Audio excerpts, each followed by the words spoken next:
সবাইকে শুভেচ্ছা অভিনন্দন। এই দুজন অনেক মায়ের খায় প্রতিদিনই মায়ের খায়, মানে আমারও মারতে মারতে হাত ব্যথা হয়ে গেছে গা। এই ছেলে অনূর্ধ্ব 14-15-তে অংশগ্রহণ করবে হবিগঞ্জের পক্ষ থেকে, হবিগঞ্জ ফুটবল একাডেমির পক্ষ থেকে একটা রেজাল্ট করবে আশা করি। আর মামুন অত্যন্ত ভালো ছেলে, রিক্সা চালায়, ফুটবল খেলে। আমার যদি অর্থ থাকতো আমি তাহলে করতে দিতাম না, কারণ পিতা চায় না, বাবা চায় না ছেলের কষ্ট হোক, কিন্তু এই পরিশ্রম করে আবার 10টা-11টা রিক্সা নিয়ে বাইরে হবে।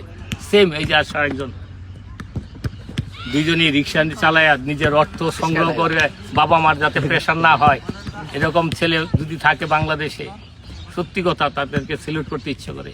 এই ফুটবলের জন্য এত বিসর্জন, খুব কষ্ট লাগে। এও রিক্সা চালায় 11টা থেকে 5টা বন্ধ, 500-600 হলে রিক্সা বন্ধ করে দেয়, 300 টাকা খরচ রাখে নিজের। মানে এটা কি বলবো, মানে বেদনাদায়ক। একটা ছেলে এত প্র্যাকটিস করে রিক্সা চালায় এই খাওয়ার জন্য, 3500 টাকা জোগাড় করার জন্য। এদের জন্য দোয়া করবেন। কি মনে কোনো কষ্ট আছে? না স্যার, আমার বর্তমানে কষ্ট নাই। কোনো কষ্ট নিবা না। বহু লোক এরকম পরিশ্রম করে ধন কামাইছে। তোমরাও একটা জিনিস মানে তোমার মনে থাকবো যে আমি এত কষ্ট করছিলাম, এটা মনে কষ্ট।